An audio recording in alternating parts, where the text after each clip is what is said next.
నమస్కారం. ప్రేక్షకులందరికీ శుభోదయం. ఈనాటి శుభకర కార్తీకం అనే శీర్షికన ధాత్రీ నవమి, అక్షయ నవమి సందర్భంగా ఎలాంటి విధి విధానాలు పాటించాలో, తద్వారా ఎలాంటి ప్రయోజనాలు సిద్ధింపజేసుకోవచ్చో పరిశీలిద్దాం. అక్షయ నవమి, ధాత్రీ నవమికి ఉన్నటువంటి ప్రాధాన్యతను పరిశీలించినట్లయితే, ఈరోజు ఎవరైనా సరే దగ్గరలో ఉన్నటువంటి ఉసిరిక చెట్టు దగ్గరకు వెళ్ళి ఉసిరిక చెట్టు దగ్గర ప్రత్యేకమైన విధి విధానాలతో పూజా కార్యక్రమాలు నిర్వహించినట్లయితే శ్రీ మహావిష్ణువు సంపూర్ణమైన అనుగ్రహం వల్ల అష్టైశ్వర్యాలు భోగభాగ్యాలను సిద్ధింపజేసుకోవచ్చు. ఉసిరిక చెట్టు గొప్పతనం గురించి స్కాంద పురాణంలో చెప్పారు. ప్రళయకాలంలో సృష్టి అంతా కూడా జలమయం అయిపోయినప్పుడు బ్రహ్మదేవుడు విష్ణువు గురించి కఠోర తపస్సు ఆచరిస్తాడు. విష్ణుమూర్తి ప్రత్యక్షం కాగానే బ్రహ్మదేవుడి నేత్రాల నుంచి ఆనందాశ్రువులు జారి భూమి మీద పడతాయి. వాటి నుంచి ఉసిరిక చెట్లు ఆవిర్భవించాయని స్కాంద పురాణంలో చెప్పారు. ఉసిరిక చెట్టులో అణువణువు కూడా శ్రీ మహావిష్ణువు వ్యాపించి ఉన్నాడని కూడా స్కాంద పురాణంలో చెప్పారు. అలాంటి ఉసిరిక చెట్టును ఆరాధన చేయవలసిన రోజు ధాత్రీ నవమి. కాబట్టి ఈరోజు అందరూ కూడా ఉసిరిక చెట్టు దగ్గరకు వెళ్ళి ఉసిరిక చెట్టు మొదట్లో శుభ్రం చేసుకొని అక్కడ బియ్యపిండితో ముగ్గులు వేసి పసుపు కుంకుమ ఉసిరిక చెట్టు మొదట్లో చల్లి ఉసిరిక చెట్టు దగ్గర ప్రమిదలో ఆవు నెయ్యి పోసి దీపారాధన చేయాలి. ఆ తర్వాత ఉసిరిక చెట్టు మొదట్లో కొన్ని పసుపు రంగులో ఉన్నటువంటి పుష్పాలను ఉంచి నమస్కారం చేసుకొని ఉసిరిక చెట్టుకు ప్రదక్షిణలు చేయాలి. ప్రదక్షిణలు చేసేటప్పుడు ధర్మశాస్త్ర గ్రంథాల్లో చెప్పబడిన ఒక శ్లోకం చదువుకుంటూ ప్రదక్షిణలు చేస్తే విశేషమైన శుభ ఫలితాలు చేకూరతాయి. ఆ శ్లోకం ఏంటంటే, ధాత్రీదేవి నమస్తుభ్యం సర్వపాప క్షయంకరి పుత్రాన్ దేహి మహాప్రాజ్ఞే యశోదేహి బలంచమే ప్రజ్ఞాం మేధాంచ సౌభాగ్యం విష్ణుభక్తించ శాశ్వతం నరోగం కురుమాం నిత్యం నిష్పాపం కురు సర్వదా. ఇది శ్లోకం. ఈ శ్లోకంలో ఉన్న అర్థాన్ని పరిశీలిస్తే, ధాత్రీదేవి నమస్తుభ్యం సర్వపాప క్షయంకరి, అన్ని పాపాలు పటాపంచలు చేసుకోవటానికి ధాత్రీదేవి ఉసిరిక చెట్టుకు నమస్కారం చేసుకుంటున్నాను. పుత్రాన్ దేహి మహాప్రాజ్ఞే యశోదేహి బలంచమే, యశస్సు అంటే కీర్తి ప్రతిష్టలు, సత్సంతాన ప్రాప్తి, ప్రజ్ఞాపాఠవాలు వీటన్నిటిని అనుగ్రహించమని ఉసిరిక చెట్టుకు ప్రార్థన చేస్తున్నాం. ప్రజ్ఞాం మేధాంచ సౌభాగ్యం విష్ణుభక్తించ శాశ్వతం, ప్రజ్ఞాపాఠవాలు మేధాశక్తితో పాటుగా సకల సౌభాగ్యాలు కావాలని, విష్ణువు యందు తరిగిపోని భక్తి ఉండాలని ఉసిరిక చెట్టుకు నమస్కారం చేసుకుంటున్నాం. నా రోగం కురుమాం నిత్యం నిష్పాపం కురు సర్వదా, అన్ని అనారోగ్యాలు పోగొట్టుకోవటానికి, పాపాలన్నీ పటాపంచలు చేసుకోవటానికి ఉసిరిక చెట్టుకు నమస్కారం చేస్తున్నానని ఈ శ్లోకంలో ఉన్న అర్థం. ఈ శ్లోకం మొత్తం చదువుకోలేని వాళ్ళు ఉసిరిక చెట్టుకు ప్రదక్షిణాలు చేసేటప్పుడు ఓం విష్ణు రూపిణ్యై ధాత్రై నమః ఈ మంత్రం స్మరించుకుంటూ ప్రదక్షిణలు చేసిన విశేషమైన శుభ ఫలితాలు చేకూరతాయి. అలాగే ఉసిరిక చెట్టుకు పూజ చేసిన తర్వాత ఉసిరిక చెట్టు సమీపంలో ఏదైనా దానం ఇస్తే కూడా విశేషమైన శుభ ఫలితాలు కలుగుతాయి. ఉసిరిక చెట్టు సమీపంలో పండ్లు దానం ఇచ్చినా, వస్త్రదానం ఇచ్చినా కూడా సమస్త శుభాలు చేకూరతాయి. రేపటి శుభకర కార్తీకం అనే శీర్షికన ఉత్తాన ఏకాదశి సందర్భంగా ఎలాంటి విధి విధానాలు పాటించాలో, తద్వారా ఎలాంటి ప్రయోజనాలు సిద్ధింపజేసుకోవచ్చో, ఉత్తాన ఏకాదశి ప్రబోధిని ఏకాదశికి ఉన్నటువంటి ప్రాధాన్యత ఏంటో పరిశీలిద్దాం. నమస్కారం.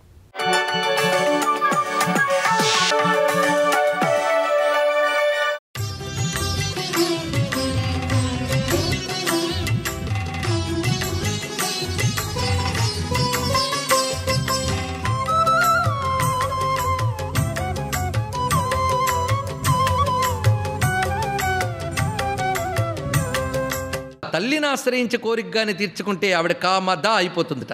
కామద అంటే రెండు అర్థాలు చెప్పారు శంకర భగవత్పాలు వారు.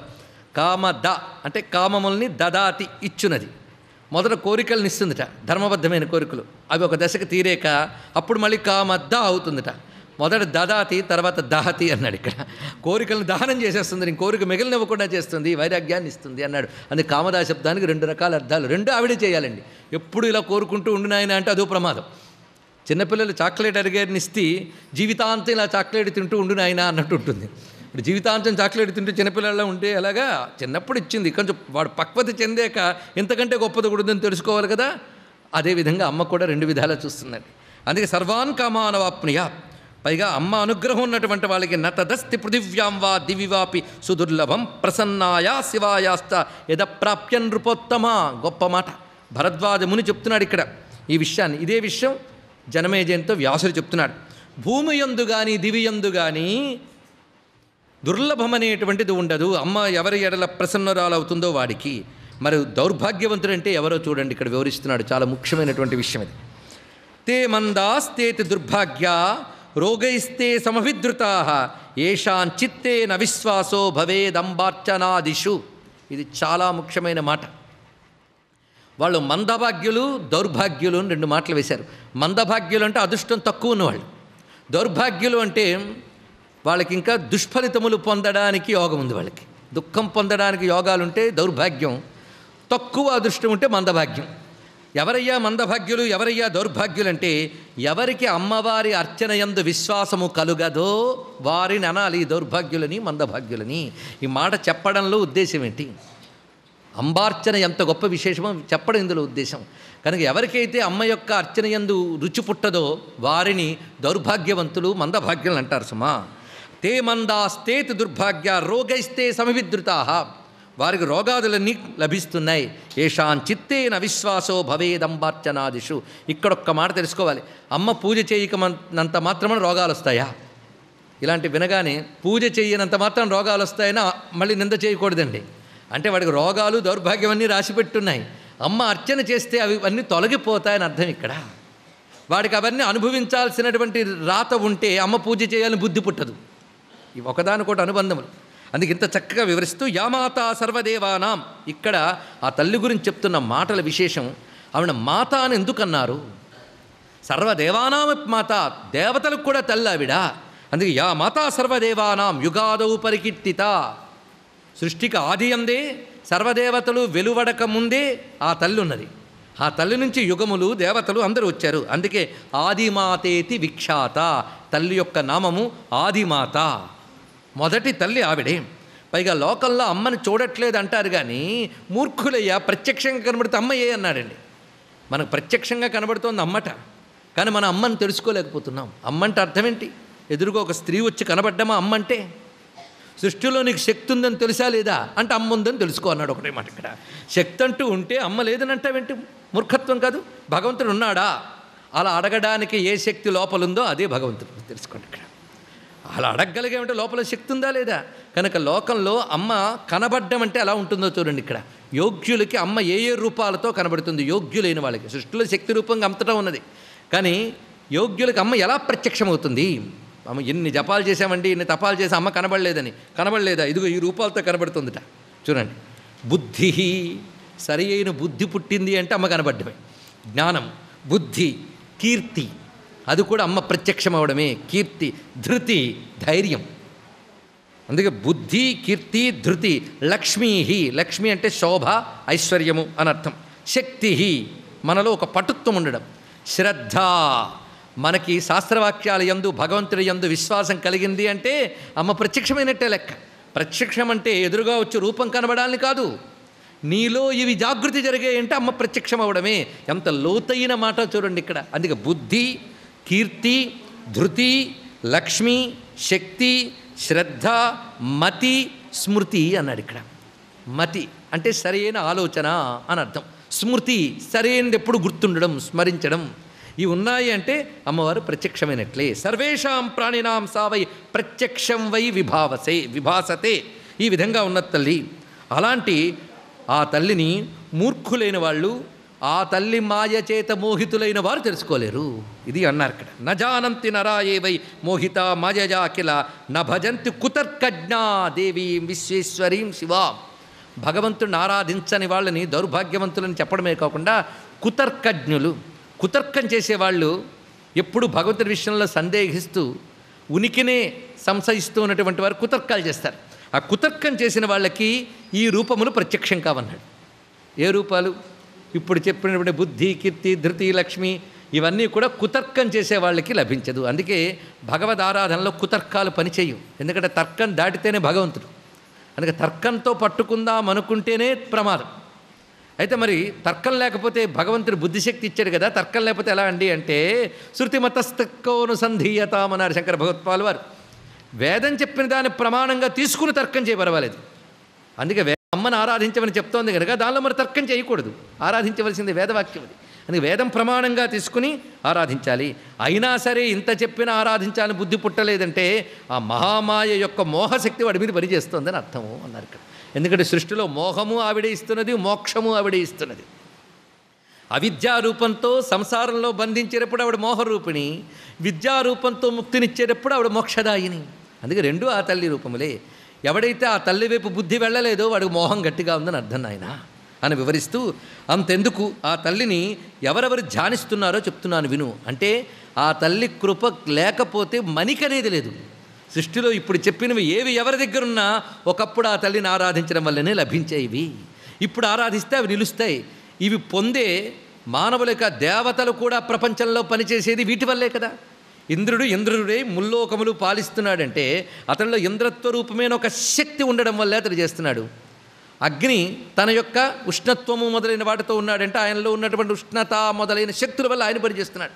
కానీ ప్రతివారు శక్తి లేకపోతే లేరు గనుకనే ఆ తల్లిని అందరూ ఉపాసిస్తున్నారు. కనుక శ్రీ విద్యోపాసకులు ఎవరయ్యా అంటే ఎవరు కారయ్యా అని అడగాలట. దేవతలందరినీ శ్రీ విద్యోపాసకులుగానే వివరిస్తున్నారు. అందుకే 12 శ్రీ విద్యోపాసకులను చెప్పారంటే మీరు పరిశీలించండి.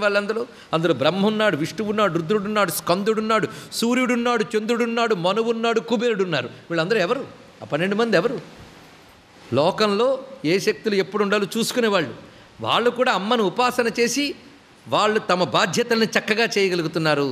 అందుకే ప్రతి వారికి వారి కర్తవ్యం సరిగ్గా చేయాలన్నా శక్తి ఉపాసన కావాల్సిందే. సర్వం శ్రీ జగన్మాతృ చరణారవిందార్పణమస్తు. స్వస్తి.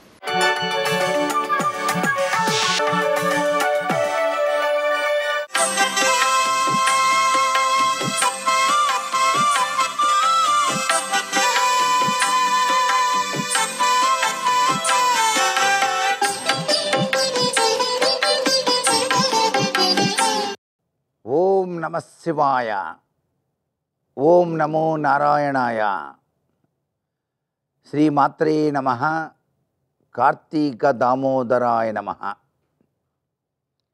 ఈ కార్తీక మాసంలో ప్రతినిత్యం కూడా ఎవరైతే మనసు నిండా నమశివాయ అనే పంచాక్షరి మహామంత్రాన్ని అనుష్ఠానం చేస్తారో, ఈ పంచాక్షరి మహామంత్రాన్ని మనసారా కూడాను పలికితేనే చాలు, ఒక ఆత్మశక్తి జీవితాన్ని సంపూర్ణంగా ఆవహిస్తుంది అన్నమాట. అంతరంలోని ఈ యొక్క బాధలన్నీ కూడా అణగిపోయి కళ్యాణతత్వం మనసు నిండా అల్లుకుంటుంది. కాబట్టి పంచాక్షరి మహామంత్రం కార్తీక మాసంలో ప్రతినిత్యం కూడాను ఉచ్ఛ్వాస నిశ్వాసాలతో యోగ సాధన కూడా చేయవచ్చు. అలా యోగ సాధన కార్తీకంలో చేసినటువంటి వారికి ఈ 2 కనుల మధ్య ఉన్నటువంటి జ్ఞాననేత్రం తప్పనిసరిగా తెరుచుకొని పరమేశ్వర సాక్షాత్కారం కలగడానికి కూడా ఆస్కారం ఎక్కువగా ఉంటుంది సుమా అంటోంది శాస్త్రం. నమశివాయ అనే పంచాక్షరి మహామంత్రం అద్వితీయమైనటువంటి ప్రభావాన్ని ఇవ్వటమే కాదు, ఆ ప్రభావం చేత ఈ సృష్టి శక్తులు నమశివాయ మంత్రంతోనే పవిత్ర సంచారం చేస్తున్నాయి. కాబట్టి శివ సౌందర్యమంతా నిండి ఉన్నట్లే భావిస్తూ ఈ పంచాక్షరి స్తోత్రాన్ని పారాయణ చేయాలి కార్తీక మాసంలో. పంచాక్షరి మహామంత్రాన్ని ఎవరైతే పారాయణ చేస్తారో, ఎవరైతే దాన ధర్మాలు చేస్తారో మానవ జీవితం ధన్యమై తీరుతుంది. మాయ నుంచి బయల్పడటానికి అత్యంత కీలకవంతమైన మంత్రరాజం నమశివాయ ఈ కార్తీక మాసంలో ఆచరించి ధన్యులమై తరిద్దామా మనమంతా. సర్వే జనా సుఖినో భవంతు.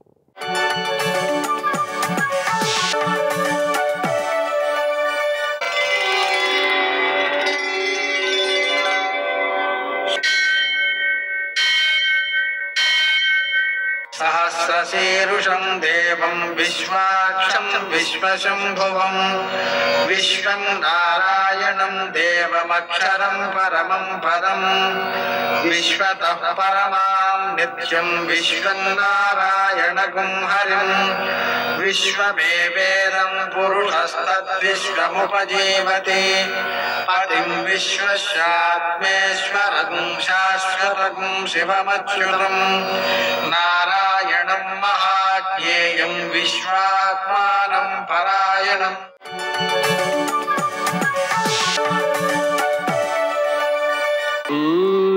शौर्यमथेन्दुरिन्द्रपदवी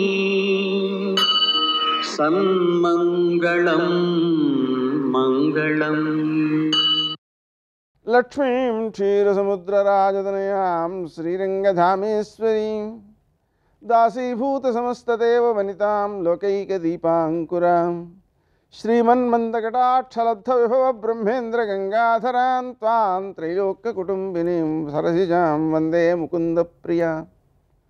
నేటి కాలమాన విశేషాలను గమనిద్దాం. స్వస్తి శ్రీ చాంద్రమాన విశ్వావసునామ సంవత్సరం దక్షిణాయనం శరదృతువు కార్తీక మాసం శుక్లపక్షం శుక్రవారం సూర్యోదయం 6:17 సూర్యాస్తమయం 5:42 తిథి నవమి ఉదయం 9:59 వరకు నక్షత్రం ధనిష్ట సాయంకాలం 6:44 వరకు వర్జం రాత్రి 1:47 నుంచి 3:21 వరకు దుర్ముహూర్తం ఉదయం 8:34 నుంచి 9:19 వరకు మరల మధ్యాహ్నం 12:22 నుంచి 1:07 వరకు అమృతకాలం ఉదయం 8:13 నుంచి 9:50 వరకు రాహుకాలం శుక్రవారం కాబట్టి ఉదయం 10:30 నుంచి 12 గంటల వరకు శుభప్రదమైన సమయం ఉదయం 11 గంటలకి. నేటి విశేషం శుక్రవారం లక్ష్మీనారాయణులకు మారేడు దళాలతో అర్చన చేసుకోవడం, లక్ష్మీ హృదయాన్ని పారాయణ చేసుకోవడం, లక్ష్మీ అష్టోత్తర శతనామ స్తోత్రాన్ని 108 సార్లు పారాయణ చేయడం, కనకధారాస్తవాన్ని 3 సార్లు పారాయణ చేయడం మొదలైనటువంటి కార్యక్రమాల ద్వారా లక్ష్మీదేవి యొక్క అనుగ్రహంతో అనుభవయోగ్యమైనటువంటి సంపదను మనం పెంచుకోగలుగుతాం. అలాగని ఈరోజు అక్షయ నవమి ఉంది. అది ఉదయం 9:59 వరకే ఉంది. ఆ లోపల మనం దానాలు చేసినట్లయితే, అలాగే సముద్ర స్నానాలు చేసినట్లయితే విశేషమైన సత్ఫలితాలు సిద్ధిస్తాయి. కృతయుగాది కావడం వలన స్నానం, దానం, సముద్ర స్నానం విశేష ఫలితాలను అందజేస్తుంది. మరో విశేషం విష్ణు త్రిరాత్ర వ్రతం. మనకు సామాన్యంగా ఆషాఢ మాసం నుంచి కార్తీక మాసం వరకు 4 మాసాల పాటు చాతుర్మాస్య వ్రతాన్ని ఆచరిస్తాం. గృహస్థులు ఏకాదశితో ప్రారంభిస్తారు, సన్యాసులు పూర్ణిమతో ప్రారంభిస్తారు. ఇక్కడ సన్యాసాశ్రమం స్వీకరించిన వారు కార్తీక పూర్ణిమ వరకు ఆ చాతుర్మాస్య వ్రతం చేస్తారు. గృహస్థులు ఏకాదశితో ప్రారంభించి ఏకాదశితో పూర్తి చేసేస్తారు. కాబట్టి ఈ రోజు నుంచి 3 రోజుల పాటు శ్రద్ధగా ఈ వ్రతాన్ని, చాతుర్మాస్య వ్రతాన్ని ఆచరిస్తే, అంటే సక్రమంగా నిత్యకృత్యములను ఆచరిస్తూ భగవద్ నామస్మరణతో రోజంతా గడపడం, అలా చేసినట్లయితే సంవత్సరమంతా చేసిన ఫలితం వస్తుంది. అందుకని ఈ విష్ణు త్రిరాత్ర వ్రతాన్ని 3 రోజుల పాటు చాతుర్మాస్య దీక్షలో గడపడం అద్భుతమైన ఫలితాన్ని అందజేస్తుంది. నేటి ఆణిముత్యాలు.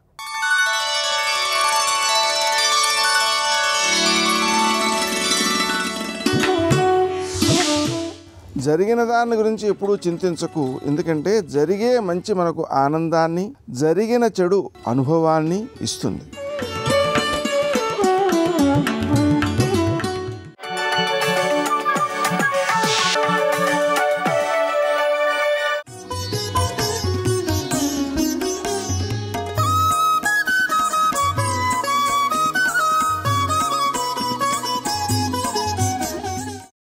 అంత మహదానందాన్ని నేను పొందితే దాన్ని యోగానందం అంటారు. యోగమనందు పొందిన ఆనందం అది ఎవరిస్తారంటే కదలికలను నియంత్రించగలిగినది ఆమెయే. లేకపోతే ఎంత పవిత్రమైన చోట తీసుకెళ్ళి కూర్చోబెట్టండి, అపవిత్రమైన విషయముల వైపుకి కదిలి వెళ్ళిపోతుంది మనసు. ఆవిడ తలుచుకుందా, మహామాయా విశ్వం భ్రమయసి పరబ్రహ్మ మహిషి, అక్కడ లేని ఏదో విషయం గురించి ఆలోచిస్తూ తిరుగుతుంటుంది. ఆవిడ అనుగ్రహం ఉన్నది, అక్కడ లేని పరమాత్మ పాదములను పట్టుకుని ఆనందపడిపోతుంటాడు. అప్పుడు ఆయనకి విశ్వమంతా పూజామందిరమే, ఎప్పుడు యోగమునందు ఆనందపడిపోతుంటాడు. అమ్మా అలా ఇవ్వగలిగిన శక్తిని ఎందున్నదమ్మా అంటే, ఇప్పుడు శంకరాచార్యుల వారు ఏం చెప్తున్నారు, అన్నపూర్ణ అంటే కేవలము అన్నము పెట్టి శరీరమును పోషించగలిగినదే కాదు, మనసుని శుద్ధి చెయ్యగలిగినటువంటి తల్లి, మనసుని నియంత్రించగలిగినటువంటి తల్లి. మన ఏవ మనుష్యానాం కారణం బంధమోక్షయో, కేవలము మనసు కారణంగానే బంధనము కానీ మోక్షము కానీ కలుగుతున్నాయి. అటువంటి మనసు కారణంగా మళ్ళీ మళ్ళీ పుట్టవలసిన అవసరం లేకుండా విడుదల వైపు వెళ్ళగలిగినటువంటి రీతిలో మనసుకి పవిత్రతని చేకూర్చగలిగినటువంటి శక్తి ఎవరికి ఉన్నది అంటే ఆ తల్లికి ఉన్నది. ఆ కదలికలను ఆమె అంత గొప్పగా నియంత్రించగలదు. ఎప్పుడూ స్మరణయందు భగవంతుడు ఉండేటట్టుగా చేయగలిగినటువంటి శక్తి ఆమెకున్నది. అప్పుడు యోగానందకరి, అమ్మా అది నీ వలన సాధ్యం, నీ అనుగ్రహము వలన నా కదలికలు ఇలా మారాలి, అలా నన్ను అనుగ్రహించవా. ఇప్పుడు ఆయన కేవలం అన్నం అడుగుతున్నారా, అమ్మవారి యొక్క అనుగ్రహం చేత తను తరించడం అడుగుతున్నారా అంటే, ఆయన తరించడం ఆయన కోసం కాదు, మన కోసం. అంటే అన్నం పెట్టడమే కాదురా, అన్నం పెడితే పెరిగిన శరీరం, అన్నం పెడితే బలం పొందిన మనసుని కూడా నియంత్రించి పవిత్రం చెయ్యగలిగిన శక్తి ఆమెకున్నది. యోగానందకరి రిపుక్షయకరి, ఆ తల్లి శత్రువులను సంహారం చేస్తుంది. ఆవిడ దగ్గర గొప్పతనం. ఇందులో శత్రువులను సంహారము చేయడము అనేటటువంటి మాటకు అర్థం, నేను ఎవరి మీదో శత్రుభావన పెట్టుకున్నాను అనుకోండి, ఆయన నాకు శత్రువేగా. లోకంలో శత్రువు ఎందుకు ఏర్పడతాడు అంటే భావన చేత ఏర్పడతాడు, అంతే కదా. ఆయన మీద ఏదో కారణానికి నాకు కోపం, ఆయన నాకు శత్రువు. ఆయన మీద నాకు ఏదో కారణానికి అది గౌరవం అయింది అనుకోండి, ఆయన నాకేమవుతాడు, పూజనీయుడు అవుతాడు. భావమే శత్రుత్వానికి కానీ మిత్రత్వానికి కానీ ప్రధానంగా కారణం అవుతుంది. ఆయన మీద నాకు ప్రేమ ఉందనుకోండి, ఆయన తప్పు చేసినా ఉపేక్షించగలను. ఆయన మీద కడుపులో అక్కసు ఉందనుకోండి, తప్పు లేకపోయినా తప్పని చెప్పి లోకం అంతట్లో ఆయన్ని చెడ్డవాడిగా ప్రచారం చేయడానికి వెనకాడకుండా ఉండగలం కదా. ఎందుకని అంటే భావన ప్రధానమై ఉంటుంది. భావన చేత శత్రుమిత్ర భావనలు ఏర్పడుతున్నాయి. భావనలు అసలు ఈ వీటికి అన్వయం కాకుండా అంతటా అమ్మ తప్ప ఇంకొకటి లేదన్నాడు అనుకోండి, ప్రేమ తప్ప మనసులో ఇంకొకటి ఉండే అవకాశం లేదు. అందుకే మీరు పట్టుకోండి, ఒక అద్భుతమైన విశేషం ఉంది దేవీ భాగవతంలో. ఆ సుదర్శనుడు అనేటటువంటి ఆయన స్వయంవరంలో భార్యని తీసుకుని ఇంటికి వెళ్ళిపోతున్నాడు. నిష్కారణంగా ఆయన మీద క్రోధం పెట్టుకుని ఆయన్ని చంపేయాలని ఆయన సవతి తల్లి కుమారుడు, ఆ పిల్లవాడి తాత, ఇతర రాజులు, సైన్యం ఇంతమంది నించున్నారు. ఆయన వెనక ఎవ్వరు లేరు. ఆయన తన భార్యను తీసుకుని వెళ్ళిపోతున్నాడు రథం మీద. అందరూ చుట్టూ నిలబడ్డారు. చంపేసేయండి వాడిని అన్నాడు. వాడు మన శత్రువు, చంపేయండి అన్నాడు. ఆయన నవ్వాడు. నవ్వి ఆయన అన్నాడు, యక్కరిష్యతి శత్రుత్వం మయా సహ నృపాత్మజాహ. అద్భుతమైనటువంటి మాట ఒకటి అడిగాడు ఆయన. శాస్తాతస్య మహావిద్య నాహం జానామి శత్రుతాం. నేను శత్రువుగా ఎందుకు కనపడ్డానో నాకు తెలియదు, నాకు మాత్రం మీ అందరూ జగజ్జనని రూపాలుగానే కనపడుతున్నారు. మయా సహ నృపాత్మజాహ, ఓ రాజకుమారులారా, మీ అందరిలో నాకు జగజ్జనని కనపడుతోంది. ఆమె వినా నాకెవరూ కనపట్టలేదు. మీకు కూడా నేను అలాగే కదా కనపడాలి. మీకు నేను అలా కనపడకుండా నేను మీకు శత్రువులా కనపడితే మీలో కనపడుతున్న జగజ్జననే మీకు నాయందు కూడా జగజ్జనని కనపడేటట్టు చేస్తుంది. అలా కనపడేటట్టు చెయ్యగలిగిన అమ్మవారికి నమస్కరిస్తానంతే తప్ప నాహం జానామి శత్రుతాం, నేను మాత్రం మీ యందు శత్రువుని చూడను. మీరు నన్ను శత్రువుగా చూశారు, నేను మిమ్మల్ని జగజ్జననిగా చూస్తాను. అందుకని మీ పాదముల వంక చూసి నమస్కారం చేస్తాను. మీరు నా వంక చూసి నా కంఠాన్ని ఉత్తరించాలని కోరుకుంటున్నారు. మీకు నాలో శత్రువు కనపడుతున్నాడు, నాకు మీలో జగజ్జనని కనపడుతోంది. ఎవరి భావన ఎలా దిద్దాలో, ఎవరిని ఎలా సంస్కరించాలో ఆ తల్లికి విడిచిపెడుతున్నానన్నాడు. అది శత్రుభావన రిపుక్షయకరీ. అంతేగాని నాకెవరి మీద కోపం ఉందో వాళ్ళందరినీ చంపుతూ పోతుంది ఆవిడ. అది కాదు, అంతా జగజ్జననిగా కనపడుతుంది. అయితే ఏమండి మరి ఒక్కొక్కసారి అలా ఎలా కనపడుతుందండి? ఎంత జగజ్జనని అయితే మాత్రం అలా జగజ్జననిగా కనపడితే ఒక్కొక్కడు ఉద్ధరితో ప్రవర్తించినప్పుడు అంటే గంగానది హిమవత్ పర్వతంలో పుట్టినప్పుడు పెద్ద ఝంకారంతో పడిపోతుంటుంది. రంగతుంగ తరంగ సంఘములతో రంజిల్లు ఘోషంబుతో బంగారంబగు పొంగుతో నురగతో పువ్వాట తుంపర్లతో భంగుల్ చల్పుచు జంగలించుతున్న భూభాగము నుండి జారం గంగమ్మను దల్చితే శరమునన్ రంజిల్లుతును శంకర. అప్పుడు ఆ గంగ కింద తల పెట్టలేరు. గంగ కాకుండా పోతుందా? కాశీ వస్తే స్నానం చేయడం తేలిక, అక్కడే గంగ. హరిద్వార్ అడిగితే గొలుసులు పట్టుకు స్నానం చేయాలి అంటే గంగ కాదా? ఒక చోట నీ శక్తి చాలా లేదని చెప్పు, అంతేకాని ఆమె గంగ కాకుండా పోలేదు. సర్వం శ్రీ ఉమామహేశ్వర పరబ్రహ్మార్పణమస్తు. స్వస్తి.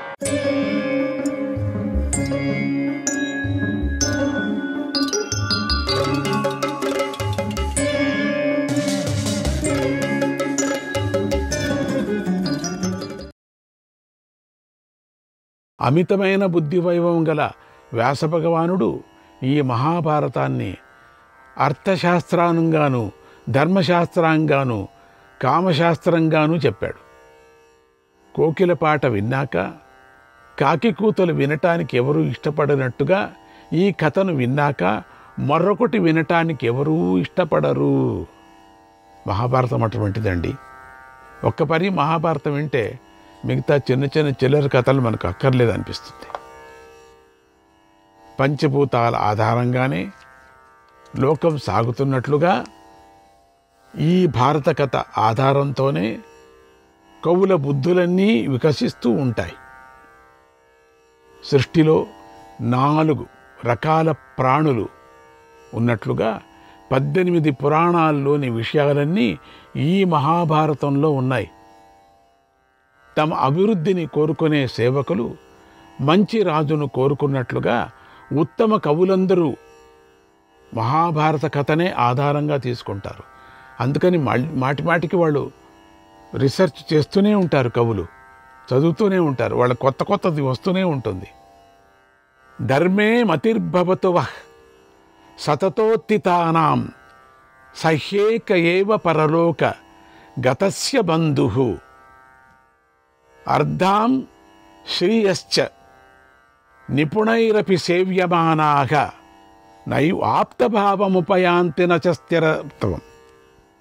మహర్షులారా, భారతాన్ని వినే శ్రోతులారా, నిత్యం ప్రయత్నిస్తూ ఉంటే మీకు ధర్మం మీదనే బుద్ధి వినాలని నిలుచుగాక. నిత్యము మీరు చదువుతుంటే ధర్మం మీద మనసు ఉంటుంది అని చెప్పారు. ఎందుకంటే పరలోకానికి వెళ్ళేవాడికి అదొక్కటే బంధువై ఉంది. ధర్మం ఒక్కటే మనలో వస్తుంది, అదొక్కటే నిలుస్తుంది. కాంత మరియు కనకాలను ఎంత సేవించినా అవి స్థిరం కావు అని తెలుసుకోవాలి. ధర్మం ఒక్కటే స్థిరమైనది. ఇది వ్యాస మహర్షి నుండి ప్రవహించిన అమృత ప్రవాహము. ఇది పుణ్యప్రధానమైనది, పవిత్రమైనది, పాపాలను నాశనం చేస్తుంది, శుభాన్ని ప్రసాదిస్తుంది. పుణ్యాత్మల భారతాన్ని శ్రవణం చేయాలి పుణ్యాత్మలందరూ కూడా.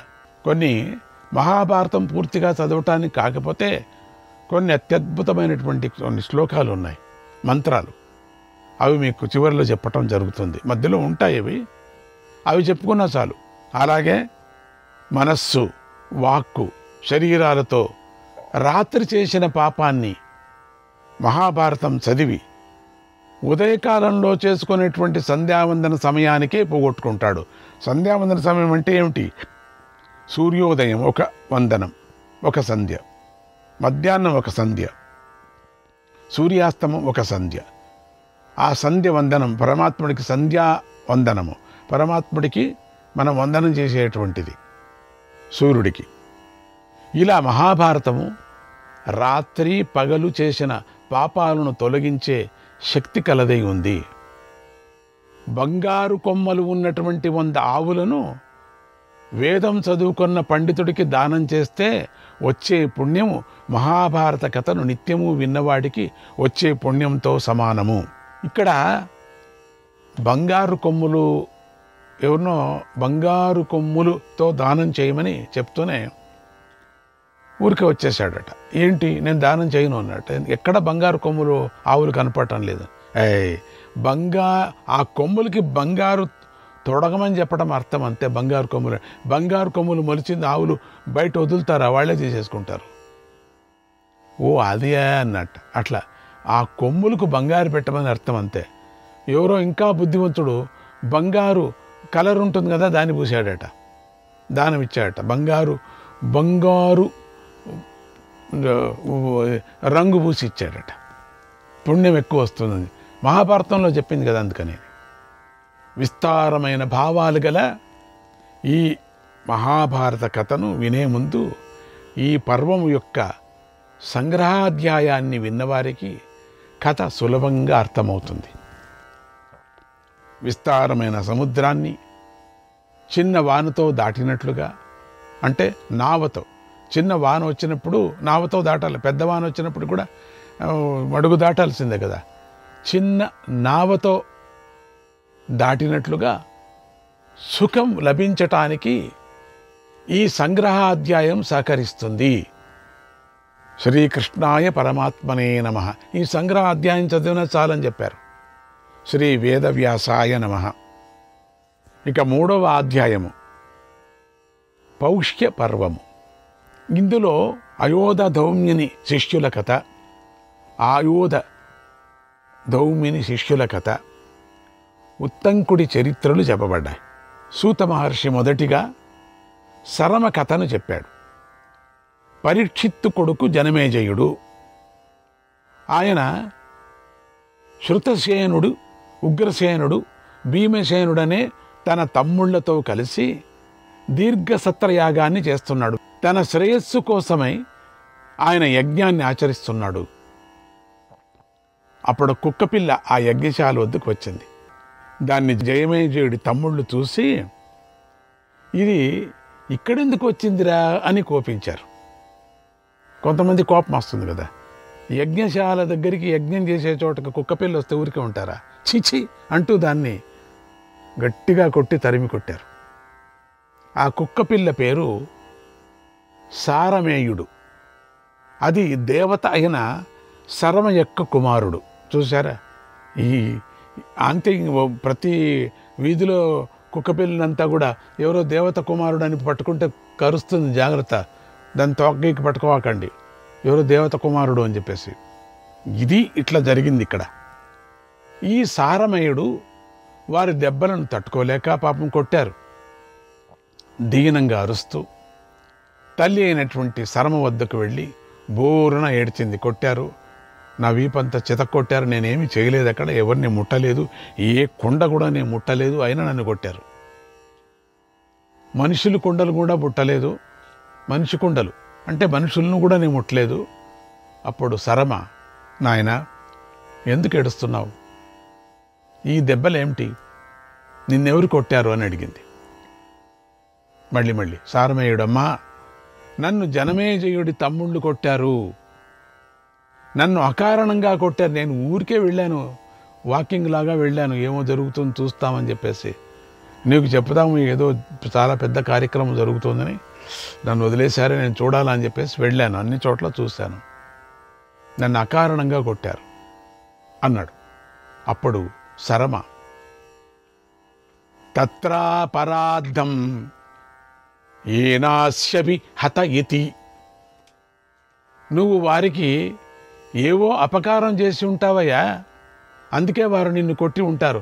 అక్కడ యజ్ఞశాలలో ఏమో చేశావు, నువ్వు తోక ముడుచుకొని తోక ఇప్పే ఏమో చేశావు. అసలు అక్కడ ఏం జరిగిందో చెప్పు, నిజం చెప్పు అన్నది.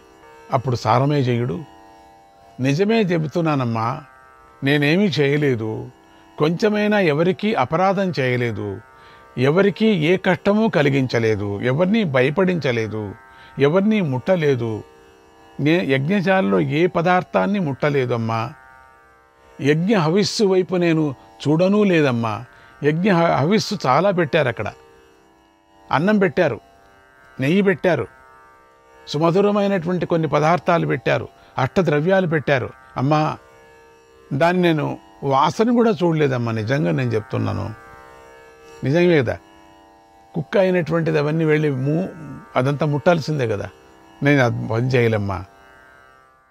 కుక్కలు అవన్నీ కూడా చూడకూడదు కదమ్మా, నాకు తెలుసు, చూడలేదమ్మా. చూడండి, సారమేయుడు దేవలోకం వాడు కాబట్టి, ధర్మం తెలిసినవాడు కాబట్టి, ధర్మాన్ని ఆచరణపూర్వకంగా పాటించాడు కాబట్టి తల్లికి నిజం చెప్పాడు. మామూలు సాధారణమైనటువంటి వీధి కుక్క కాదు కదా. వీధి కుక్క అయితే వెళ్ళి నేరుగా వెళ్ళి ఆ హవిస్సు అన్నం వెళ్ళి బాగా తినేది. ఆ మాటలు విని తల్లి అయినటువంటి సరమ తట్టుకోలేకపోయింది. అయ్యో అవునా, పుత్రుడి బాధను చూసి కుమిలిపోయింది. అతన్ని బాధించిన వారిపై మండి పడింది. చాలా కోపం వచ్చింది. వేగంగా యజ్ఞశాల వద్దకు వచ్చి ఇలా అంది, ఓ జనమేజయ మహారాజా, నా కొడుకు ఏ తప్పు చేయలేదు, అయినా నీ తమ్ముళ్ళు నా కొడుకును కొట్టారు. పసివాడని కూడా చూడుకోకుండా నా పుత్రుణ్ణి దారుణంగా కొట్టారు. ఎందుకు ఇట్లా చేశారు? ఇలా చేస్తే మంచిది కాదు అని మనస్సులో ఏ కొంచెము కూడా మతన పడలేదు, ఆలోచించలేదు, మంచి చెడ్డ విచారించలేదు. ఈ కుక్క ఎందుకు వచ్చింది, దీన్ని కొట్టచ్చా లేదా అని యోచన చేయలేదు. పైగా యజ్ఞం చేస్తున్నారు, తమ్ముళ్ళు వేరే నీకు, పైగా అందరూ యజ్ఞాలు కూర్చున్నారు. అదేంటది, యజ్ఞం వదిలేసి కొట్టడం ఏమిటి కుక్కను? ఇలా వివేకం లేకుండా పేదవారికి, మంచివారికి అన్యాయంగా అపకారాలు చేసే దురాత్ములకు, నీతి లేని వారికి ఒక్కసారిగా ఆపదలు వచ్చి మీద పడతాయి. మబ్బులేని పిడుగు పడ్డట్టుగా ఆ ఆపద నీ మీద పడుతుంది అని శపించి మాయమైపోయింది. చూడు నువ్వెంత బాధపడతావో, అన్యాయంగా నా బాబుని, నా ముద్దు బాబుని కొట్టావు అని చాలా కష్టపడి ఏడ్చి నువ్వు బాధపడతావు. ఇక నీకు ఏమీ లేదనుకున్నావేమో, ఇక అన్నీ నీకు వచ్చి పడతాయి. సరమ చేసిన ఈ బోధ ఎంతో విలువైనది. ఎంతోమంది అకారణంగా ఇతరులను బాధిస్తూ ఉంటారు. దీన్ని జ్ఞాపకం చేసుకోవాలి మీరు. ఈ సరమ చేసినటువంటి బోధ జనమేజయుడికి చాలా అద్భుతమైనటువంటి బోధ. ఇది కవులకి మంచి స్ఫూర్తినిస్తుంది, మరి ఉత్సాహాన్ని ఇస్తుంది, జ్ఞాపక శక్తి పెంచుతుంది, కవిత్వం చెప్పటానికి చాలా అద్భుతంగా ఉంటుంది. ఈ సన్నివేశం అటువంటిది. అది అలా చేయకూడదు, నవ్వులాటకు కూడా చేయకూడదు. అలా చేస్తే ఘోరమైన శిక్షలను, ఆ శిక్షలకు మీరందరూ కూడా అర్హులవుతారు. నిరపరాధులను బాధించిన వారికి ఎలాంటి శాపమైనా తగలవచ్చని మనకి ఘట్టం ద్వారా తెలుస్తుంది. కనుక ఎవరికి ఎలాంటి కష్టము కలిగించరాదు. ఊరూరికే వెళుతూ ఉంటుంది కుక్కను, అదంతకదే ఒక చోట పాపం పడుకుంటుంది. అది బుడిదలో పడుకుంది వెచ్చగా. వెళుతూ చెయ్యి అనేది, నేను ఖర్చేకి వచ్చిందా, నేను మూసేకి వచ్చిందా, నిన్ను తినటానికి వచ్చిందా? అది పక్కలో ఉంది. అది అటక్కనేది, లేకపోతే రాయితో కొట్టేది. పాపం కదా, మొదటే ఆ జన్మదానికి. కానీ ఇక్కడ దేవత అది వేరే. కానీ మామూలు కుక్కలుగా నేను చెప్తున్నా, ఒక ముద్ద అన్నం పెడితే ఎంత పక్క చిక్కిపోయి ఉంటుంది. అది ఒక ముద్ద అన్నం పెడితే ఎంత బాగుంటుంది. దయ, కరుణ కూడా కలిగి ఉండాలని మనకి కథ తెలుపుతుంది. దేవత అయిన ఆ సరమ అలా శపించేసరికి జనమేజయుడు నిర్ఘాంతపోయాడు, భయంతో వణికిపోయాడు, మనస్సులో బాధపడ్డాడు. యజ్ఞం పూర్తి అయ్యింది. హస్తినాపురానికి వచ్చాడు. ఆయన హృదయం సరమ శాపానికి తపిస్తూనే ఉంది. మతన పడుతూనే ఉంది. ఏం చేయటం తోచటం లేదు. ఎక్కడ ఏమిటి, ఎందుకు వచ్చింది ఇట్లా? యజ్ఞమేమో చాలా బాగా జరిగింది, కానీ మతన పడుతుంది. వంద పెద్ద శాపం వేసి వెళ్ళిపోయింది కదా, నీకు చూడు ఇక నీకేమవుతుందో అని. నిరపరాధులను హింసించకూడదు, అది యజ్ఞం చేసేటప్పుడు. ఎవరెవరు ఏ వేషంతో వస్తుంటారో తెలీదు. హింసిస్తే వెంటనే దుఃఖం కలుగుతుంది, ఆ ఫలం తీవ్రంగా ఉంటుంది. ఈ జన్మలోనే దానిని అనుభవించవలసి వస్తుంది. ధర్మశాస్త్రం చెప్పింది. ఆ ధర్మం తెలిసినటువంటి ఆ జనమేజయుడు తాను చేసిన పాపకృత్యానికి శాంతి చేసుకోవలసి అనిపించింది. పురోహితుడి కోసం వెతికాడు. తమ్ముళ్ళంటే తాను చేసినట్టే. ఒకనాడు వేటకై బయలుదేరాడు. అడవిలో శృతశ్రవస మునిని దర్శించాడు. ఆ శృతశ్రవసుడి కుమారుడు సోమశ్రవసుడు. ఆ సోమశ్రవసుడు పురోహితుడుగా ఉంటే బాగుంటుందని జనమేజయుడు అనుకొని శృతశ్రవస మునిని ప్రార్థించాడు. అప్పుడు ఆయన తన కుమారుడి జన్మరహస్యాన్ని ఇలా చెప్పాడు. ఓ రాజా, నీ కోరిక తీర్చటానికి నేను ఒప్పుకుంటున్నాను. ఇతడు నా పుత్రుడు. సర్పగర్భము నుండి పుట్టాడు. శాపం వల్ల నీకు కలిగిన ఆపదలన్నిటినీ ఇతడు పోగొడతాడు. అయితే ఏ బ్రాహ్మణుడైనా వచ్చి ఇతడిని ధనం అడిగితే ఇచ్చేస్తాడు. దాన్ని నువ్వు సహించాలి. అతడికి గల ఇష్టాన్ని తీర్చాలి. ఏ సమయంలో ఎవరొచ్చి అడిగినా కూడా ఇచ్చేస్తాడు. ఆ ధనాన్ని నువ్వు ఇవ్వాల. ఇది అతడి గుప్త. అప్పుడు నీకు యజ్ఞం చేస్తున్నావు కాబట్టి నీ ఆధీనంలో ఉన్నాడు అప్పుడు. కాబట్టి తాను ఏమనుకున్నది నీవు అనుకున్నట్టు అది చేయాల. కాబట్టి అది నీ జవాబుదారీ. ఇది అతడి గుప్త వ్రతం. ఇందుకు నీకు ఇష్టమైతేనే తీసుకొని వెళ్ళు అన్నాడు.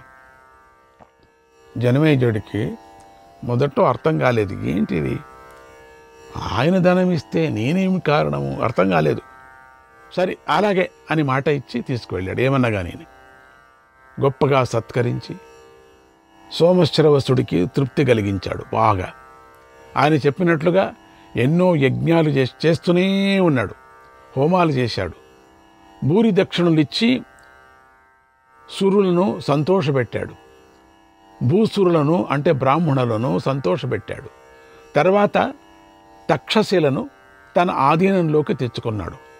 ఇలా జనమేజయుడు పాలిస్తున్న కాలంలోనే ఆయోధ ధౌమ్యుడనే ఋషి ఉండేవాడు.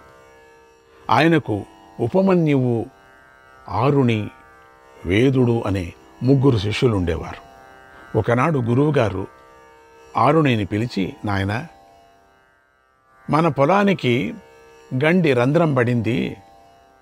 నీళ్లు పొలంలోకి వచ్చేస్తే పంట పాడైపోతుంది. బాగా వినండి కథను. జంప్ అవుతున్నా అనుకోవకండి. వస్తున్నాను అట్లనే. కనుక నువ్వు ఎలాగైనా సరే ఆ గండిని పూడ్చి పంటను కాపాడు అని చెప్పి పంపాడు. గురువుగారి మాట ప్రకారం ఆరుని పొలం వద్దకు వెళ్ళి గండిని పూడ్చటానికి శాయశక్తులా ప్రయత్నించాడు. కానీ ఏమి చేసినా రంధ్రాన్ని పూడ్చలేకపోయాడు. నీరు కారుతూనే ఉంది. ఆరుని ఇక లాభం లేదని తానే రంధ్రానికి అడ్డంగా పడుకున్నాడు. అంతే. అప్పటి వరకు ఏం చేసినా ఆగని ధార చిత్రంగా టక్కునాగిపోయింది. కాలం గడిచింది. ఆరుని ఆశ్రమానికి తిరిగి రాలేదు. రాత్రి అయిపోయింది. అందుకు ఆయోధ ధౌమ్యుల వారు కంగారు పడ్డారు. తామే ఆరుణిని వెతుక్కుంటూ పొలం వద్దకు వచ్చారు. నాయనా ఆరుణి, ఎక్కడున్నావురా, త్వరగా రా అని పిలిచారు. అప్పుడు ఆరుణి పొలం నుండి పైకి లేచి ఇలా అన్నాడు. గురువుగారు, పొలానికి గండి పడింది. ఏమి చేసినా నీరు ఆగడం లేదు. అందుకని రంధ్రానికి నేనే అడ్డం పడుకున్నాను. నీటి ప్రవాహం ఆగిపోయింది. మీ పిలుపు విని మట్టి తొలగించుకొని ఇప్పుడు మీ వద్దకు వచ్చాను అని నమస్కారం చేశాడు. శ్రీకృష్ణాయ పరమాత్మనే నమః.